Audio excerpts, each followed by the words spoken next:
Fala pessoal, uma grande alegria encontrar vocês de novo. Na semana passada eu deixei para vocês aí um videozinho com um diálogo fictício, obviamente, né, entre Adam Smith e Karl Marx. Adam Smith, escocês, filósofo escocês, e é o grande representante do liberalismo econômico, e Karl Marx, o alemão, pai do comunismo.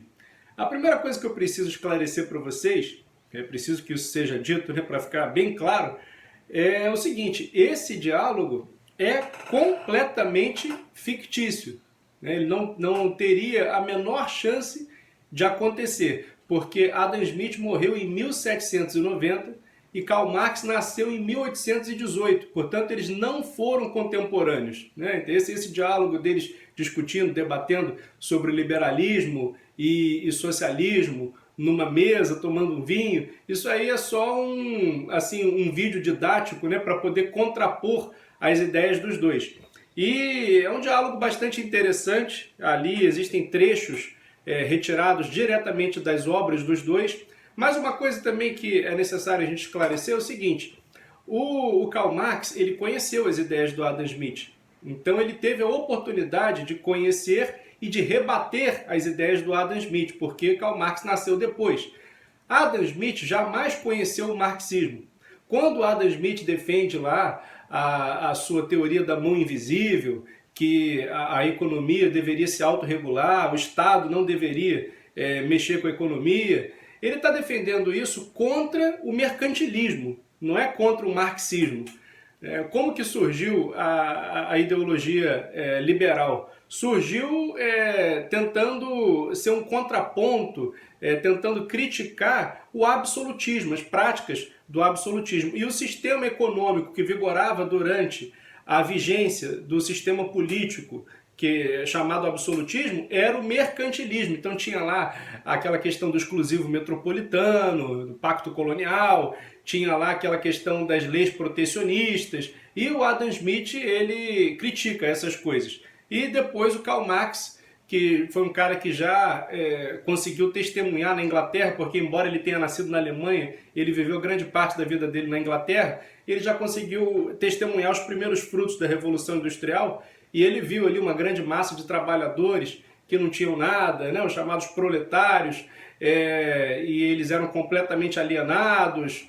Então ali ele vai fazer aquela crítica ao capitalismo e vai propor um modelo alternativo de sociedade, que é o comunismo. Ele se autodenominava socialista científico, porque ele dizia que os socialistas que vieram antes dele não tinham proposto um caminho viável, então seriam socialistas utópicos. Mas o socialismo do Karl Marx seria viável, poderia ser efetivado.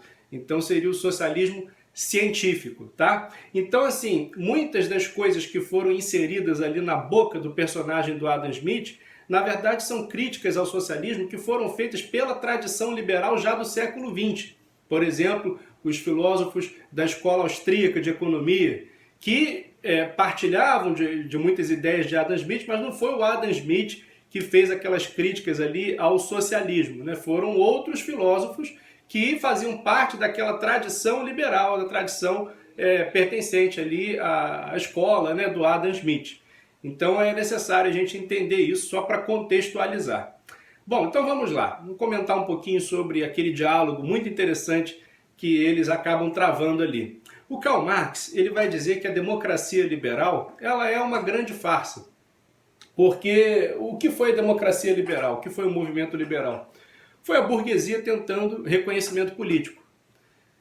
O capitalismo já estava instalado, a burguesia ela já foi uma classe que surgiu ali na transição da Idade Média para a Idade Moderna. A burguesia já ditava as regras na economia, mas politicamente a nobreza e o clero ainda tinham muitos privilégios. Então a burguesia, querendo maior participação política, ela começa a defender aqueles ideais de liberdade, igualdade, fraternidade, e esses ideais vão inspirar as revoluções liberais, mas são revoluções burguesas. E o que o Karl Marx fala é que essa igualdade da democracia liberal burguesa é uma igualdade que é só formal, é meramente formal.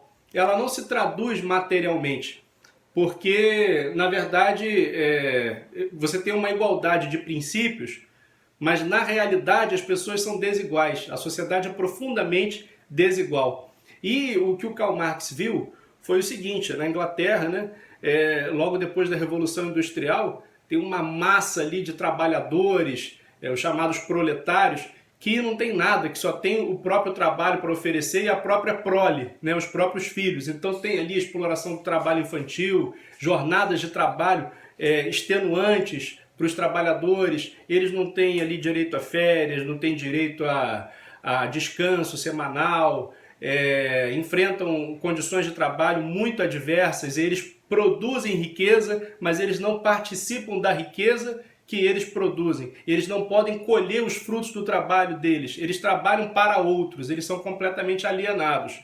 Então essa é a crítica que o Karl Marx faz à sociedade capitalista. Essa é a crítica ali que pode ser contextualizada ali no século XIX. Né? Foi justamente o que o Marx viu. Né? Ele viu os primeiros frutos da Revolução Industrial na Inglaterra. Então, o Karl Marx ele vai dizer, a gente já viu isso, né, que o que dita as normas de uma determinada sociedade é a economia. A economia é a base de tudo. E é justamente ali o modo de produção que vai determinar a configuração das classes sociais. E o modo de produção do capitalismo vai então determinar a existência dessas duas classes antagônicas, né? A burguesia, os donos dos meios de produção, e o proletariado. Então a burguesia tem tudo, o proletariado não tem nada, o proletariado serve a burguesia. O que o proletariado tem que fazer? O proletariado tem que mudar o modo de produção. Então ele termina lá o manifesto do Partido Comunista, né? Conclamando o proletariado a se unir e a fazer uma revolução, né, proletários, trabalhadores de todo mundo univos, e aí o proletariado vai tomar o poder e aí vai mudar o modo de produção. Em vez de ter esse modo de produção de economia privada, que você tem lá o empresário, o burguês, que é o dono da fábrica, é o dono da fazenda, e o trabalhador que não tem nada, agora tudo vai ser de todos, né? A propriedade dos meios de produção vai ser coletivizada, e assim, com essa economia comunista, né, pouco a pouco o socialismo vai pavimentando o caminho para chegar ao comunismo, e com a economia comunista você vai acabar com essa desigualdade das classes sociais, porque o que determina a divisão de classes sociais é justamente o modo de produção. Então é preciso mudar o modo de produção para você acabar com o antagonismo das classes e atingir assim a harmonia, né, acabar com essa dialética das classes. Essa é a proposta do Karl Marx.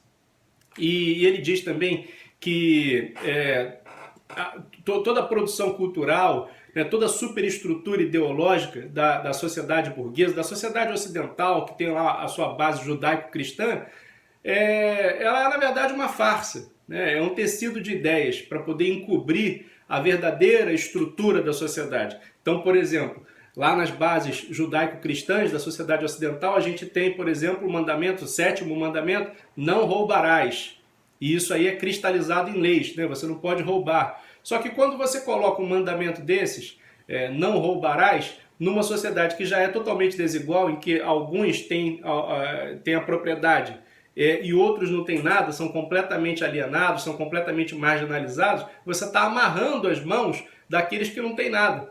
Porque isso aí é só uma ideologia, isso aí é só uma ideia que é muito bonita em tese, mas efetivamente ela está servindo para poder manter os privilégios, né? Porque você está ali amarrando aquelas pessoas que pertencem à classe dominada, está tirando as condições delas fazerem alguma coisa para mudar o status quo. Né? Se você não pode roubar, mas só alguns têm a propriedade, o outro não pode ter nada, então você tem ali todos os sistemas, o sistema moral, o sistema religioso, o sistema jurídico, tudo isso trabalhando a favor da classe dominante. Né? O que o Karl Marx fala, né? Que as ideias dominantes de uma determinada sociedade sempre são as ideias da classe dominante. E no caso da sociedade liberal burguesa, da sociedade capitalista, são as ideias que justificam o domínio da burguesia e que dão condições para a burguesia se manter no poder.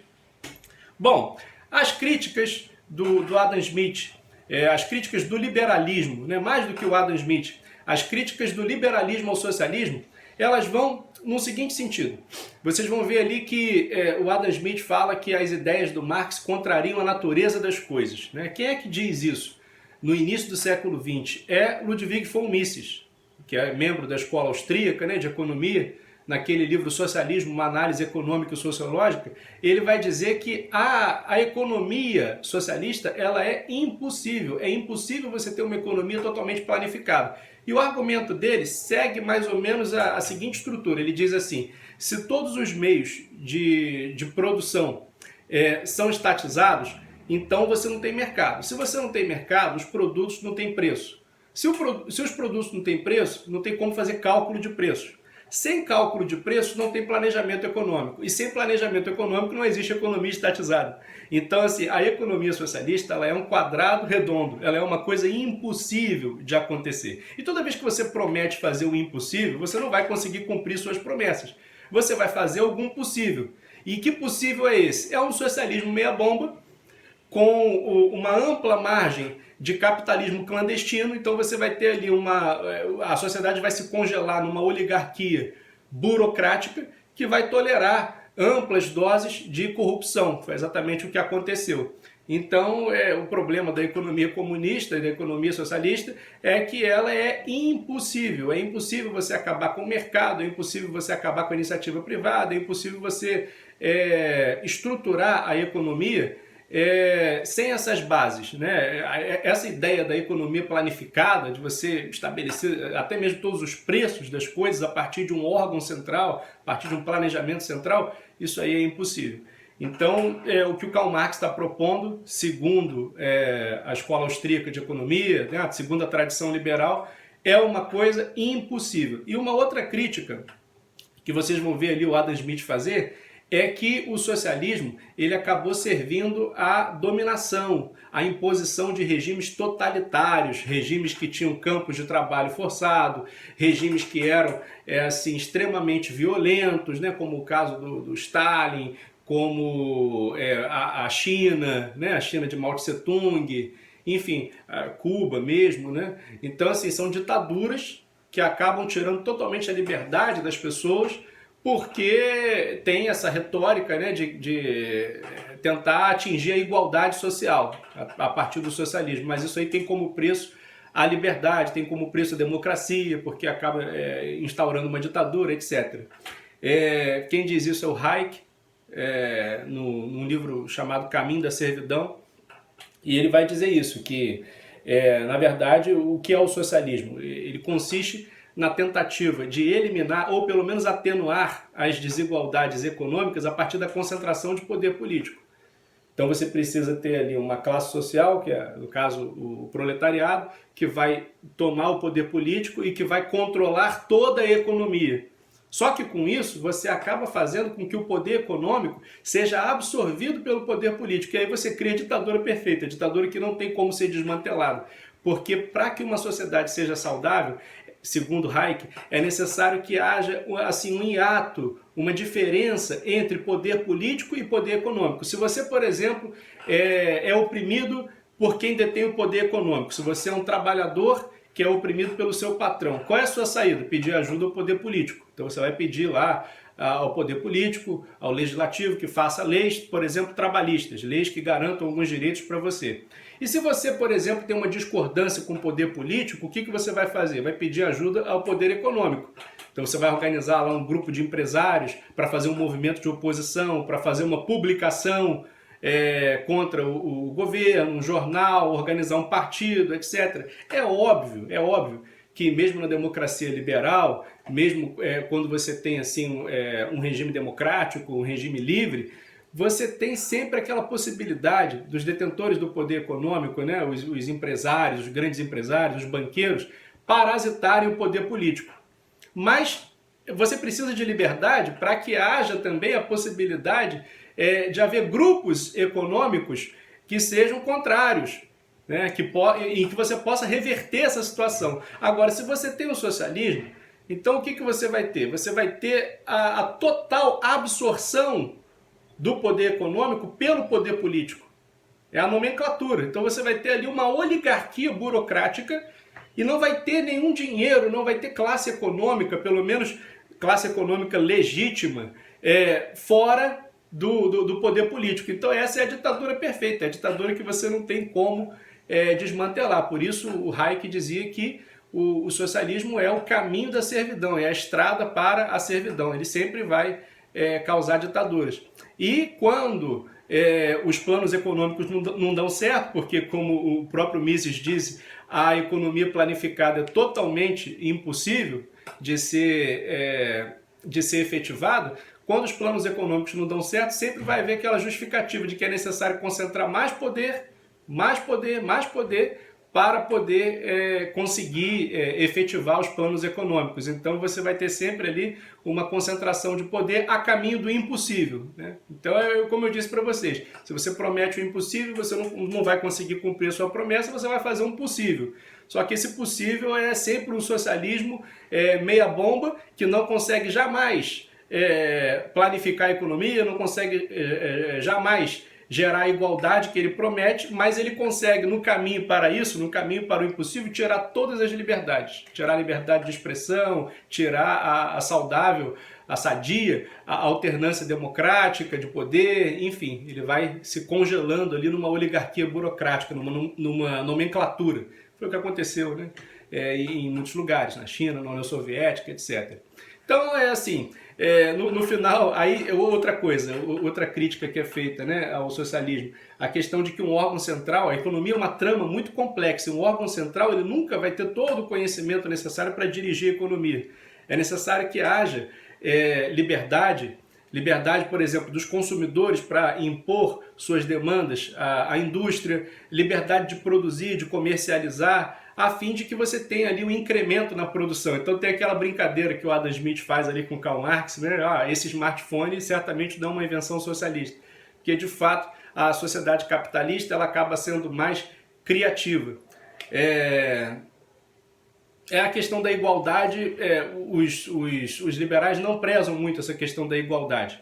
Eles dizem que a desigualdade não é um problema, você nunca vai ter pena de um cara que tem um jatinho, e trabalha para outro que tem 10 jatos. Você não vai ter pena dele. O que você tem que fazer é combater a pobreza. E a melhor maneira de combater a pobreza é deixar a economia crescer. Se você ficar o tempo todo controlando a economia para poder corrigir as desigualdades, você vai acabar atrofiando a economia e igualando todo mundo na miséria.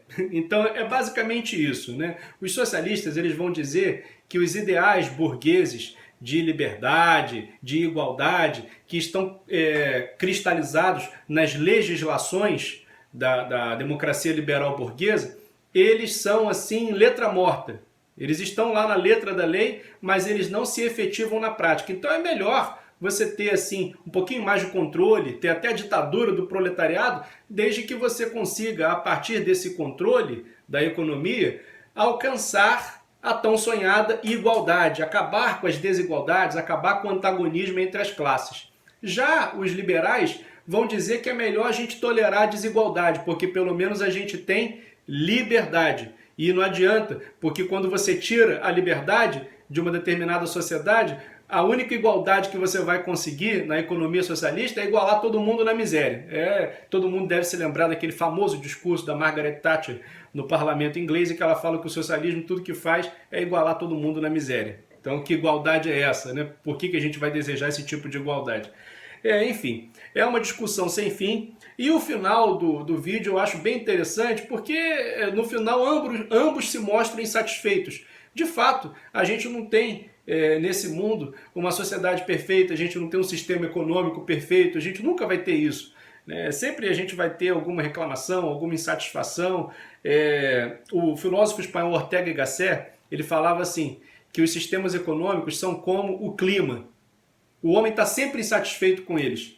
Ele sempre acha que ele poderia ter mais um pouquinho do que aquilo que ele tem, ele sempre acha que dá para corrigir alguma coisa. No caso do clima é assim, né? Quem mora num lugar frio sempre acha que podia fazer um pouquinho mais de calor, quem mora num lugar quente sempre acha que podia fazer um pouquinho mais de frio. Então o homem ele vai se adaptando, mas ele nunca se adapta totalmente a nenhum tipo de clima, assim como ele nunca se adapta totalmente a nenhum tipo de economia, né? De sistema econômico. Basicamente essa a conclusão. Então, eu acho que esse vídeo serviu pelo menos para a gente ver, né, as ideias desses filósofos em debate, em confronto uma com a outra, e assim a gente consegue, de repente, formar uma síntese, né? Pegar o que há de bom em cada um desses sistemas filosóficos. Eu acho que é sempre interessante a gente fazer esse exercício, né? De estabelecer pontes, de estabelecer diálogos entre os diversos sistemas filosóficos, porque assim a gente consegue fazer uma síntese bacana. Valeu, galera! Espero que esse vídeo tenha servido aí para vocês. Gostei muito da maioria dos relatórios que eu recebi. Realmente eu vi que vocês se esforçaram para tentar fazer um relatório bem legal. Então, assim, estou bastante satisfeito com essa atividade. Grande abraço aí para vocês, até semana que vem.